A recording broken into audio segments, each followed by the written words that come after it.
To say that 2025 has certainly been a year of interesting ebbs and flows for movies would be a massive understatement. Because whether it's on a streaming platform, whether it's getting a limited theatrical release, whether it's a big budget production that is just shoved down our goddamn throats to the point that we are absorbing it in every goddamn pore, we could see a trailer and we could think, wow, that looks really, really good. I have to go see that. Oh, it's only playing an hour for me. I'll wait till streaming. Or, well, goddamn, they're playing it on 4 different screens. I got a cornucopia of options. Or you see a trailer and you think, well, that looks like absolute shit. I have to go see that. And then we think something looks like shit. We sit down at our local cinema or watching on whatever device connected to our router, whatever it is, and we end up absolutely being floored by the fact that a film blew away our low expectations. That's what I'm here to talk about today, because there are some films that I thought looked maybe okay to really, really shitty, and holy shit, what the fuck do you mean? I really ended up enjoying this, and I may end up watching it again as I continue the journey of watching so many goddamn movies that I think I'm bound determined to get up to so many that I'm watching nearly 2 a day. It's a twofer, or a threefer, or possibly a fourfer. You know, having 4 rounds in one day could be really goddamn tiring, but nevertheless, I'm John Redland with the 10 most surprising movies of the 2025 list with some honorable mentions. Let me know your honorable mentions and your list in the comments, please. Doesn't have to be a top 10. You could list your few. But yes, I am recording these as well as some other lists when I have some free time, because December is usually a super busy month, mostly with work, but also with some other projects. And also I want to take a little time with my family and just work on some other projects. And also, maybe, I don't know, make sure the producer is happy, because the producer makes me so happy. And if you're a new subscriber, the producer is my cat, my big old kitty cat. Always hug your pets close and make sure that you love your family, whether by blood or by whatever. Hey, you don't need blood to be family. Always make sure to spend time with your family around the holidays. But that being said, I am here to talk about movies. And some of these movies, I'm just amazed they're even on this list. So, honorable mentions start now with Heart Eyes. Devon Sawa, to me, and bless Devon Sawa. Great talent. Great actor. He was creepier than the goddamn killers in this fucking movie. But it was a slasher comedy satire thing that I thought looked okay from the trailers, but I didn't think looked like anything blow away. Ended up actually being really surprised by this. Really effective, really humorous, really well done, some creative kills. Also, don't know why the Pacific Northwest always gets people like this, but Hard Eyes was fun. So we then go to It Feeds. Ashley Greene, playing some kind of clairvoyant woman, whatever, that is trying to protect her daughter from having the same gifts.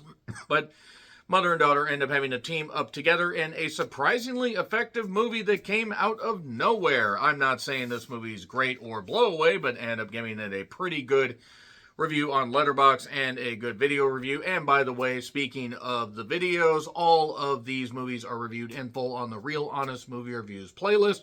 And I have all of these on my Letterboxd. Since y'all hounded me to get a letterbox, I decided to get one early last year, and now you are hounded and slathered like butter on a roll with these things. But It Feeds was a lot of fun. It has a couple pacing issues, but does end up actually being really, really fun overall. So we go to Marshmallow. This is an indie horror film that was ambitious, maybe a little too ambitious, as I said, but ended up actually, being rather effective as having some callbacks to certain camp-based horror movies, but also ended up actually being pretty goddamn good. Wouldn't mind actually seeing a sequel. Was very, very stunned that this review ended up doing as well as it did. Check out Marshmallow. Watch the Skies. So, this is a Swedish movie about, a UFO team, or I think they were called Team UFO. I don't totally remember every detail, but they used AI to basically match the English dubbing with the mouths, and, well, that was a questionable move. Would have actually rather heard this in the original Swedish language track. Very good. You will not get Alphaville's Forever Young out of your goddamn head, because they played at least 2 to 3 times in this movie. But yeah, Watch the Sky is actually pretty fun. And I mean, not that I had low expectations for it, but I saw the trailer a couple times. I'm like, okay, this looks all right. Oh, it actually ends up being pretty good. Not perfect, but pretty good. F1. I thought this looked like shit. I thought, Joseph Krasinski, or Kaczynski, however you say it, who did Top Gun Maverick, he's a really good director. And you have Brad Pitt, you have various other people, you have the gorgeous Carrie Condon in it. And sure, the racing scenes might have been cool, but it wouldn't be that enthralling. I ended up actually watching this, I believe, in RPX. I think it was RPX. I don't think it was in IMAX. I don't think I traveled that far for it. But a movie that you need to see in a big format if possible, which it's not in theaters anymore. So if you have a good sound system, you will end up really having a good time with this. I did, and I didn't expect that. I actually ended up getting rather enthralled by the 2.5 hour run time that was maybe admittedly a little bit much, but it is so absorbing. F1 ends up being a very surprising movie and a surprising hit at the box office. So now we go to number 10, Novocaine. I mean, you have Amber Midthunder in this. You have Jack Quaid in this. I mean, you have very capable people in this. And the thing is Novocaine wasn't really much of a hit at the theater, but I ended up enjoying it. It was actually one of the Regal mystery movies, I think back in late February, early March.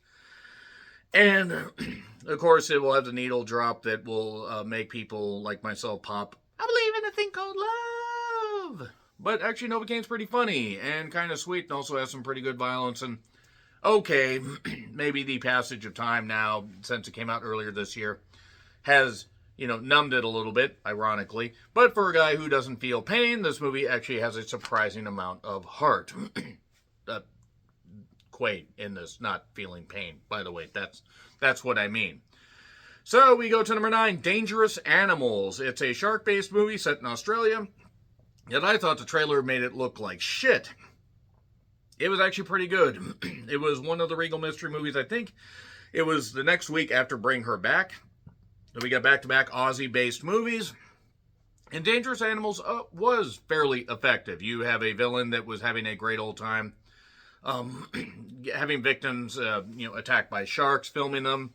And you had a surprisingly capable lead. Sure, it was a little bit stretched out with some stupid decisions. But honestly, by the time those stupid decisions really start getting going, you're invested. And the ending is pretty goddamn satisfying as well. So yeah, Dangerous Animals gets a recommendation as a very surprising entry and a surprisingly good horror entry for this year. Now we go to The Naked Gun. I did not think this looked good at all. At all. I really thought it looked like shit. But Liam Neeson was pretty funny. Paul Walter Hauser can kick rocks as far as I'm concerned, because I don't really think he's all that great. I don't think he's a bad guy. I just don't think he's necessarily as funny as people say he is. But it was really good, and there were so many rapid-fire jokes that even if the film missed, some, they would hit a lot more. I would say 85 to 90% of the jokes hit. And I would say a solid 70% of those really, really hit. So, with that kind of ratio, you're going to end up enjoying The Naked Gun, even as somebody that was a big, big fan of the original. Mainly the first one. The second one was good. I believe that was one with Robert Goulet. Keep Goulet away with emerald nuts. How's that for a callback? But the third one was good, but then when they decided to do this, I go, this is a bit odd. And yeah, it's not. It's more in line with the two sequels to me, not as good as the original. But it has enough nostalgia callbacks. It also does not overstay its welcome. It ends up being pretty damn good. So we go number 7, Drop. Given Blumhouse's turnout, or, well, downturn, shall we say, then again, they really have never been a great studio. Besides producing hits on modest budgets, they've had some flashes. I believe they were involved in the Invisible Man remake right before the pandemic hit, and they have been involved in some stuff that I have not minded. But the fact that Drop really didn't look all that great about a woman that goes on a date at a high-rise restaurant and then is targeted to kill her date because of, well, particular things that are revealed in the movie. I thought Drop as from the trailer, I go, well, this kind of looks shitty. Actually, rather effective with using its setting. Sure, the ending is rushed and goofy and kind of just out of nowhere, we're like, well, shit, we need to do something with this budget. Let's go back to the house. I mean, I'm not really spoiling anything there. If you can't figure out where Drop is going from early on, I don't know what to tell you. But actually rather effective and rather well done for a Blumhouse entry. And given the fact that Megan 2.0 and Wolfman and Woman in the Yard, I think Woman in the Yard was, given the fact that a lot of their stuff was coming out that was either a modest hit or even a flat out flop, Drop actually was pretty good. I believe it was one of the Regal Mystery movies, if I recall correctly. And now we go to MI8, The Final Reckoning. I know it's The Final Reckoning, shut up.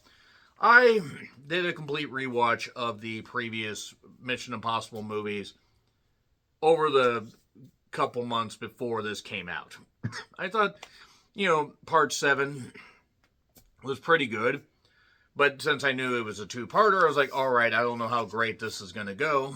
And lo and behold, The Final Reckoning ends up being the best way to go out. A surprisingly deeply effective movie, maybe not on the level of Top Gun Maverick, but something that uses its lengthy runtime to absorb you up the stakes, all that, even though there are rumors that maybe they want to try and continue this. I don't know what they can do except sending it into fucking space, and God forbid Tom Cruise would do that.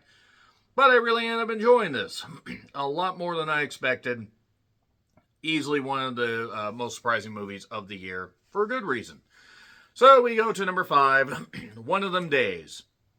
I mean, it basically was Friday with two woman leads. I mean, the theme of Friday, shall we say, but it ended up being so funny and so heartfelt that you couldn't help but enjoy the hell out of this movie. And the fact that this came out in late January, early February, I think it was late January, and ended up being very, very funny. I mean, there weren't that many people in the showing I was in, but I ended up having a great old time with this. And one of the funniest movies of the year by far. The fact that they want to do a sequel is, basically boosted by the fact this film was pretty successful at the box office. But I had a great time with this. I didn't think the trailer looked awful. I just didn't think it looked great. It looked more like a streaming movie. Happy that this was so successful in theaters. And great turn by Keke Palmer and SCA. I don't know how else you say that. So anyway, let's go to number 3, Final Destination Bloodlines. If you told me that Final Destination 6 was going to be on this list or anywhere near any positive, feedback, anywhere near any positive feedback from me in awful English, I would have laughed in your fucking face, and then you would have thrown that back in my face and said, eat this crow. And I would have said, no, Crow is a robot from MST3K, and that would be very, very bad. You need to get your iron, but not that well. That being said, enough sub-referencing. Final Destination Bloodlines features the best goddamn opening. Yes, even eclipsing the freeway scene. And it ends up being, yes, the only real thing that's a knock on it is you don't really care for your, for the characters mostly. But you also get Tony Todd, who was, I believe, battling stomach cancer of some variety. Fuck cancer, by the way. And was given the opportunity to basically have a send-off and say that great speech. I'm not going to try to quote here, but it's so goddamn effective and so good and really, really was a great way to send him off. And in all honesty, I know they'll probably end up doing a 7th one. I don't know if they need to, because I don't think they're going to hit the heights again that they hit with this. But great death scenes. I had a great time with Final Destination Bloodlines. And again, that opening, magnifique. Great shit. Kick your heels up and shout and stay away from glass flooring. So that being said, let's get to number 2, the most recent entry on my channel, Zootopia 2. If you would have told me that Zootopia 2, after I kind of liked the first one, would have been this high on any positive list, I would have said, what the hell? What are you talking about? I thought the first one was okay. Very effective. Kiwi Huan, Quinta Brunson, and just really overall just shaping the story properly. Upping the stakes and everything. You had that post-credit scene that I'm not going to talk about here, but basically the post-credit scene indicates that we are going to get more of these And considering as of this recording, Zootopia 2 is on track to likely make $1 billion, which I think would be around what the first one did. And considering there are no other kid movies right now coming out besides Wicked, or that are coming out or currently out besides Wicked for Good, that's clean up at the box office, Zootopia 2 is no doubt going to lead to a third one that will probably be done in a few years. Hopefully they don't wait 9 more years. Because I guarantee you this much about me, folks, before I get to number 1. I will still do content because I'm almost 45. I will still do content. I won't put up every single movie I review on the channel, but I will put them on Letterboxd. But if they wait 9 years for Zootopia 2, I guarantee you I will not be at almost 55 years old still doing this. At least at this volume, and possibly not at all. I could be legally declared dead by that point. Before I'm legally declared dead, Zootopia 2 was very, very good, actually. Very good. One of the better, more surprising movies of the year, obviously, as based on the entry on this particular list. But number 1... they show you how it's done because it's K-pop Demon Hunters. I saw this trailer and was like, okay, I don't like the animation style, but the music could be sort of catchy. K-pop is a massive, massive genre of music that has crazy, obsessive fans. I will let you decide what, particular group I'm referring to. There's a lot of them. A lot of them. I ain't knocking. I like some of them, but good God, you guys need to settle down a bit. But K-pop Demon Hunters, I finally clicked on. I don't think I saw it the first day it came out. I saw it that week. I think I saw it that weekend. And watching from the beginning, I go, it's good. They're actually nailing the music. They nailed the tone. And I was very surprised by that. I've listened to the soundtrack multiple times. They don't miss. And they're going to do more of these. I really think they might want to put a rush on doing the sequel a little bit quicker. But if they're going to do spin-offs and stuff like that and keep the momentum going, that's fine. I think the sequel is planned for 2028, 2029. And I'm not saying rush job on the animation, but it's a damn shame that it took them this long to get this greenlit. It even cleaned up at the box office when they released it for a few select weekends. And Polly recouped all the stuff that they did. All the money that I believe is Sony might have lost, by giving it to Netflix, even though I think Netflix probably paid them pretty well for it.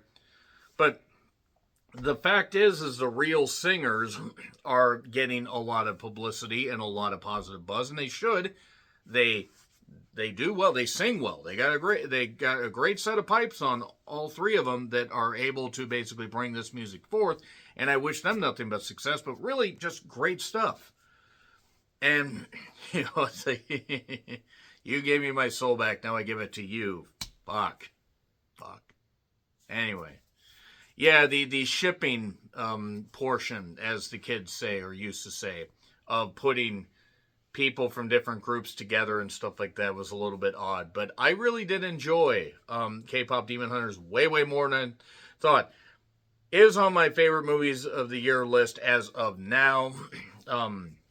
Mind you, as I'm recording this, I'm still finalizing that stuff because there's still stuff coming out throughout December that will be, that will end up, possibly being on there, maybe not being on there. That's the thing. December is kind of a pick and mix bag when it comes to movies, so sometimes you can do lists like this and you can have some fun, but those are the most surprising movies of 2025 according to me. Let me know yours in the comments, please. Like, share, subscribe, Twitter, Letterboxd, Blue Sky handles in the description. I'm John Rentlund, and until we revisit this topic again, possibly next year, we'll see. Depends on if the world blows up. But before the world blows up, happy trails to you.